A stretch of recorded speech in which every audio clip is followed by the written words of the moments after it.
All right, this is podcast CROM Update number 64. And for the first time, I'm joined by Nathan Webb. Nathan, how are you this morning? I am living the dream, thank you. Awesome. And you are in London, England, or thereabouts? So I'm in Swindon, which is about an hour away from London. Okay. So this is really exciting for me. The way I found you, just so everybody has a heads up, I was doing searches on Conan the Barbarian on eBay. So I'm always looking for particular items out there, whether they're comics or the such. And of course, I ran across this image and was pretty floored by it. And then you had posted other pages that you had for sale on eBay. And so I reached out to kind of get some more information, and one thing led to another. We got to chatting on eBay, and I want to really talk to you about maybe joining the community, which is the CROM the Barbarian Anthology. But you published, and we're going to talk about the Damned Knight. How long ago did you publish the Damned Knight? So this is a really complicated story. I wrote and painted the Damned Knight maybe about 10 years ago, and I had a publisher, and for one reason or another it fell through. Nothing ever happened. Flash forward to, I think it's maybe 2020, and I'd done a Kickstarter for a comic book. And it was, reasonably, it was very successful. It was more successful than I thought it was going to be. For an independent comic book, it did really well. And I just thought to myself, well, I've got this comic book that I've sat on, for years. I own all the rights. I wrote it. I drew it. Why don't I just kickstart it? So I kickstarted it. And it's a hard sell because it's a small genre. It's not superheroes. It's not, robots, which is, what I'm known for. So it was a hard pitch, but it succeeded. The Kickstarter succeeded. I had printed off enough copies for everyone who backed it, as well as some extras. And then I launched it on Itch, which is a platform where I can sell digital comic books. And I'm now, selling the artwork on eBay, as a way to sort of, double your money. Exactly. No, you're hitting all the markers for sword and sorcery fantasy comic book artists. It is a very, very super niche genre. But I always find everybody that either is on the artist side of it or the reading side of it, they're super passionate about it, and they're always looking for something new. But even sometimes the old stuff is new. Hence me just doing my random searching, for Conan the Barbarian, sword and sorcery comics and stuff, because I collect a lot of stuff from like the 60s and 70s and even 80s. And me too. Yeah. Sorry. Go ahead. No, I have a full collection of the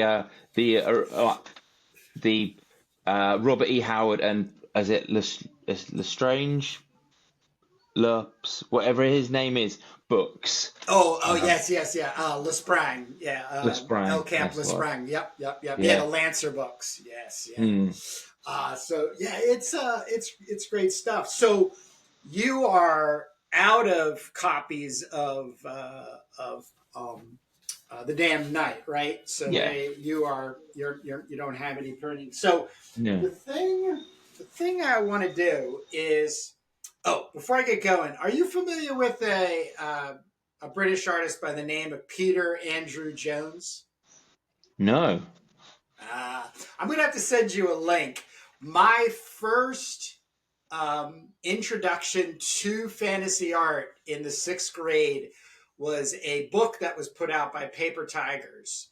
and it was all of his fantasy art. Now he did, the gaming manuals in the 70s as well as paperbacks, but he's still going. Right. So I'll send you to his website, and his work is amazing. Obviously, he's definitely on the side where Frank Frazetta was really super popular. Yeah. So he was trying to, but he was like a cross between Frank Frazetta and Chris Foss, if you can imagine that. So I'll have to send that to you, link, and I'll even put up some images on the screen.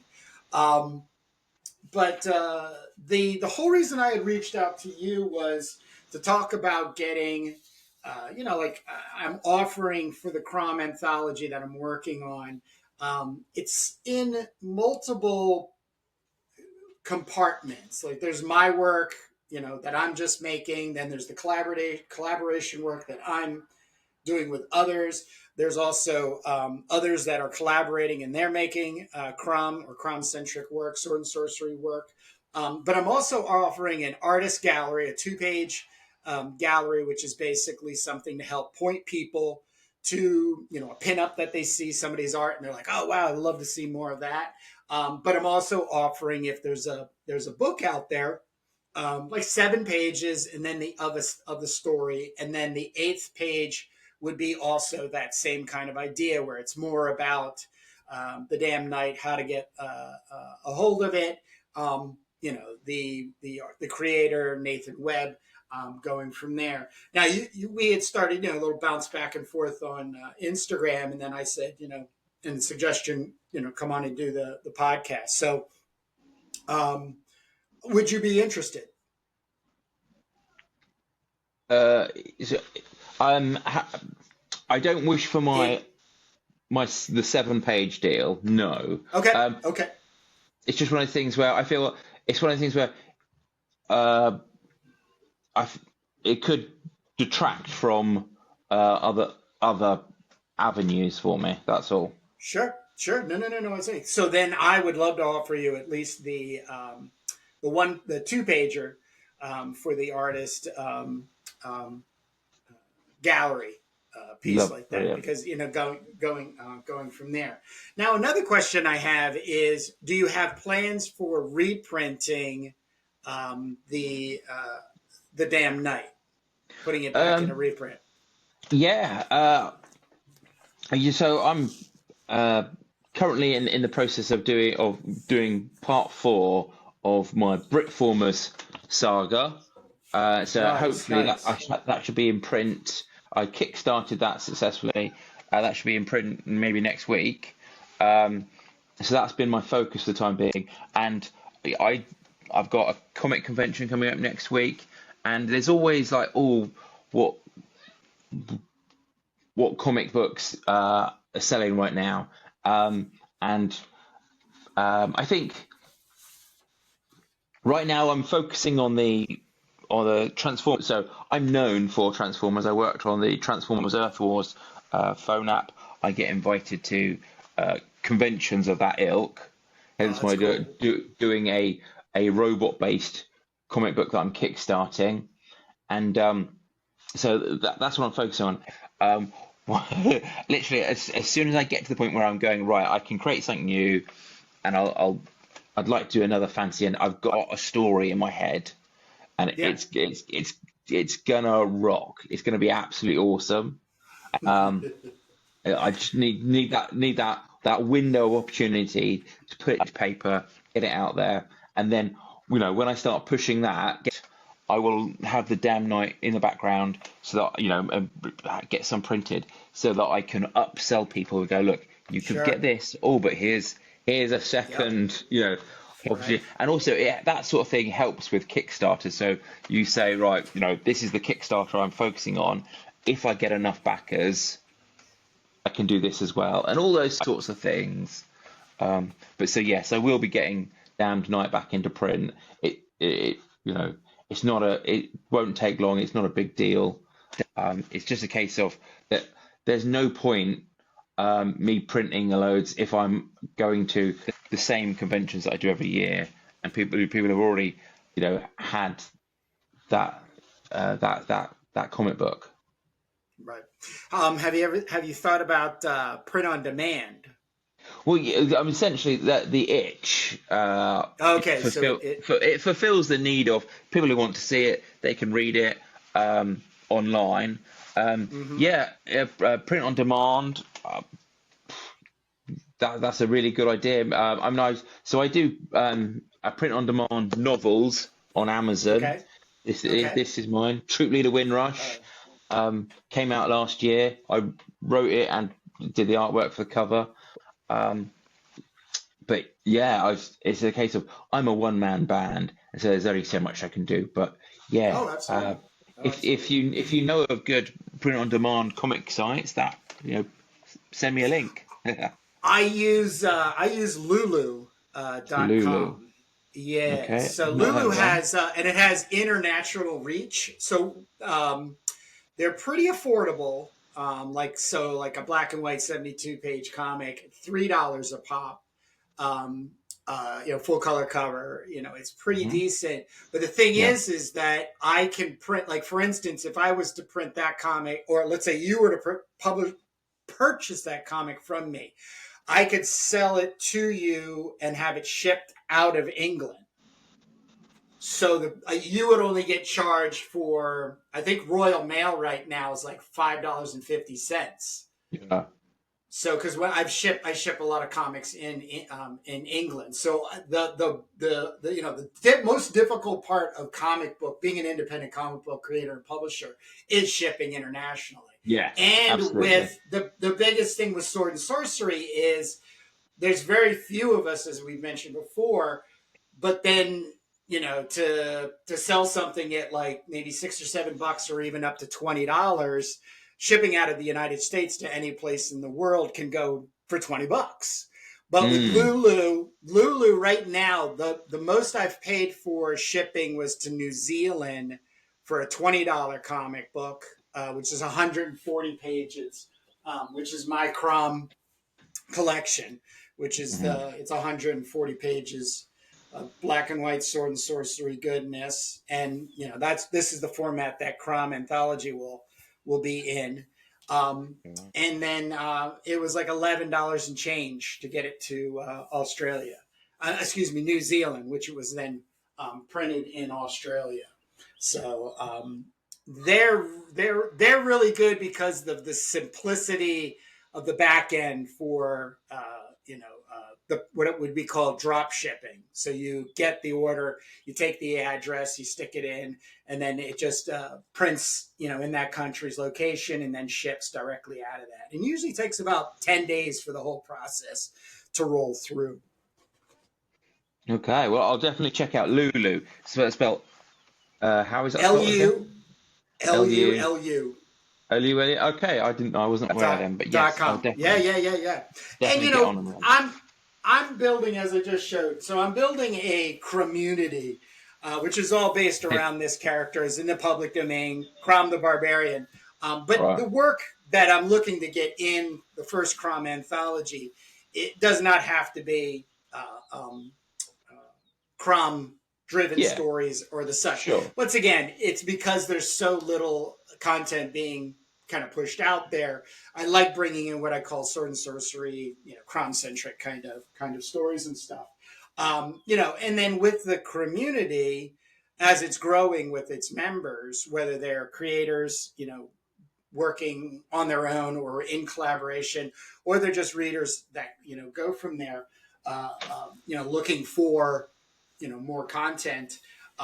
It has my goal is to build a lot of resources for the genre and the creators and the fans going from Mm. there. So once again, the idea of putting in a couple pages of the story and then having a link directly to pick up a printed copy of The Damn Night is my objective for people as an offering. It's not something that I'm pushing on people, and I hope I don't come across that way. But it's something in the way of offering, because I do also find a lot of people in the genre of sword and sorcery like the printed book. you know, Absolutely, yeah. that type of thing. So, but you know, So other than that, tell me no, go ahead, go ahead. tell me about this CROM character that you created. I'm quite interested. So I did not create him. He is actually a public domain character Oh right. made in 1950 by a gentleman by the name of Gardner Fox. And Mr. Fox is a prolific comic book artist from like 1937, worked for DC. But as life went on for him, he ended up leaving DC and working for other publishers. Magazine Enterprise was one of the bigger ones. But at the same time as well, he was a paperback novelist. So he wrote 156 paperback novels, and 11 of them were sword and sorcery. So Kothar the Barbarian swordsman, Kyrick the Warlock warrior, and then Nile of the Far Travels. And I actually founded and created a website devoted to Gardner Francis Fox called the Gardner Francis Fox Library.com. So one of the really fun parts about it for me using a public domain character is the transparency is I don't own the character, which I'm completely fine. I own my stories or whatever that it is that I create, but it makes it easier for people to get access to the character and then do their own version. And then whatever they create is completely on their ownership. Matter of fact, there's Lucky Comics. They have a series going on right now. And where is? Oh, and then there's some guys, and they're doing the Brutal Blade of CROM. Oh, right. They're actually working on the second one right now. This is head up by a buddy called Jamie Barrows. So just Jamie Comics on Instagram. So those are just two of them going on right now. Wow, that's cool. I had no idea.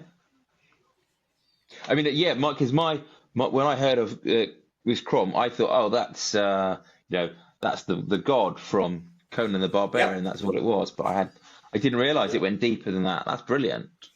Yeah, and so the rumor is that why they did this particular character was because they could not get the licensing for Conan the Barbarian. Glenn Ford was controlling that, and he didn't like the idea of, at that time, Robert E. Howard's stories being made into comic books. He thought that was the wrong direction. So they did this CROM the Barbarian. Now, the really cool thing is that when people search for Conan the Barbarian, CROM will come up. And if you search for CROM the Barbarian, Conan comes up. So there's a nice like crossover. Movement. Yep. From there. So it's pretty exciting. And that's actually a really good marketing strategy for an independent author, publisher, and everything. So I have something very similar. When I produce my Brickformers comic books, anyone who's searching through Kickstarter for Transformers, they will come up because it's adjacent to that, and so I have that target audience to tap into, and I guess this is something similar with CROM, Conan. Brilliant. Love it. Yep. Yeah. It's the challenge nowadays is definitely getting attention, maintaining attention, and then transferring that attention to some sort of sales. That's not even art related. That's just world related. But for like because I also own CROMthebarbarian.com, and right now 80% of my sales is literally from CROM the Barbarian Google searches. Fantastic. So that's always a nice thing to be steadily moving through on. And then just so you see, Nathan, this is the 2-page guest artist spreads. So Fantastic. It's basically a full page, and then I blow up, and then down here there's a QR code that would go to either your website or someplace that you feel is appropriate. Sure. From there.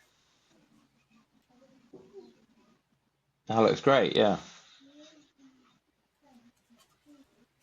So yeah, and the thing in building the community, as I call it, is like I said, it's it's an advertising of talent, within a genre, and then I call it the talent exchange. So you know, you need writing help, or even inking, or just to get something together, and then even the print and distribution part of it. It's all right there within the confines and stuff. So I'm just actually very happy to have found you, and to be able to stay in contact with you, and see what happens in the future. But other than that, I don't really want to take too much more of your time. And I would like to give you some time where you can share, you know, more about who you are and what you're doing. And as I will put all in the links below in the description for you. Cool. Well, yeah, that picture there, that Barbarian picture, this is going back some years. I think I was just out of college, and I started working for a company called Mongoose Publishing. I don't know if you've heard of them, but they were doing role play games, and just generic sort of what they called supplements to a role play game. So there'd be a book on druids or hobgoblins, and I would produce some artwork for it. And then and they were just starting out, so it was all sort of low key. And then they picked up the license for Conan, and I think it was, I was like, this is my dream coming true. Right. And I just, bringing out artwork I already had for them. I was asking, well, what can I do? What can I do? And I don't think that picture actually made it into the book, but I had several smaller black and white pictures in internals.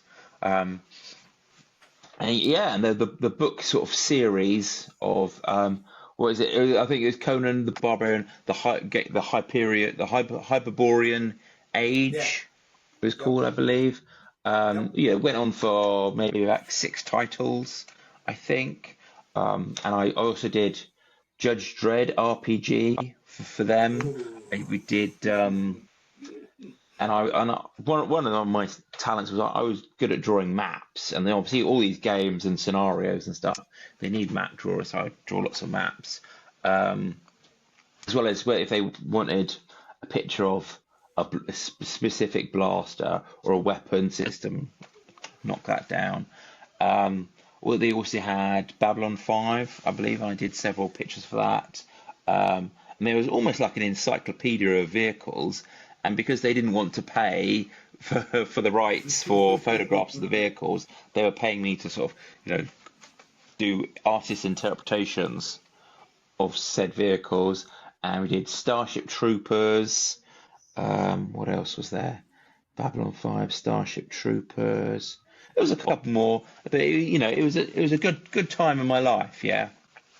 And that's late '90s, right?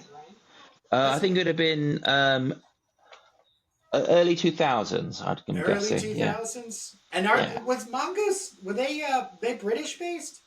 Yes. Okay. So I think I've lost touch with the company now, but I think one of the founders has now moved to America, and they're continuing. But yeah, they started off as and it was funny. So we used to meet up in a pub, and it was a pub that had a very medieval theme to it. So there was like axes and shields on the wall. It was the building was probably 100 or 200 years old, called the Wheat Sheaf. And we'd sit at a round table. There'd be, the owners of the company, a couple of writers, a couple of artists. We'd, have a bevy, talk about the strategies and what they wanted, what they needed, and all that. And then I'd go home and produce it. And then the next day, or the next whenever, I'd produce what, I don't know if you recall them, there was zip drives. So this is before you could just Yes. send artwork across Wow. the internet. So I'd hand them a zip drive and it'd have, 10 or so paintings and sketches and stuff on there. I'm guessing we're most definitely the same age. I worked for a company named Steven Jackson Games, and basically they were like on the same level. I wouldn't even say competitors as Mongoose, and I was actually trying to get work with Mongoose, late Oh, '90s, right. early 2000s. Yep. Yeah, you had you have a painting on your eBay for sale. It's like that VHS box tape where it's the hot babe with the gun, and then the dude laying down, and man, that's the kind of stuff that I just can't get enough of. So that picture you're referring to was from a role play game called Macho Women with Guns, and Yeah, it was originally been a game in the 80s, and we were reviving it. Yeah, and so that cover was actually rejected, but I did do the cover that was chosen. But I went for a painted style, and they were like, no, we want it modern, we want it digital. So right. I did a digital cover, which is not, and I'm perfectly capable. This is mine. I'm perfectly Yeah, capable of producing digital stuff, but my passion is that painted art style. pushing the paint. That's right, Yeah. pushing the paint. Yeah. Well, I am so happy that you joined me here today, and we've gotten introduced to each other, and I keep saying to everybody, you know I'm not a one and done. It's not like I have a list and then I strike off Nathan Webb's name, and that's it. I don't. I'm very much looking forward to doing this again with you. Also, would Absolutely. like to offer the platform as a podcast when you do launch the reprint of Okay, cool. Damn Night. So the community will have an opportunity to get a hold of that, even if it is attached to something non-sword and sorcery, because there's always those crossovers. Somebody having a strong uh, um, affection for sword and sorcery and Transformers. So that would be the optimal. Absolutely. That is a niche within a niche, though, I feel. Yeah. Yeah. But other than that, do you want to give your social, your website, links, all that? Oh, sure. You can find me on Facebook, as in WE66 illustration, and that's the same on Instagram. And I think I'm just Nathan Webb on X, and Blue Sky. Is it Blue Sky? Yeah. So my memory is dreadful with age, but the Oh, the no. new version of Twitter, whatever that is, I'm on there. Awesome. Well, thanks again, Nathan, and we will be reconnecting. I feel very, very soon. Sure, awesome. All right, thanks a lot.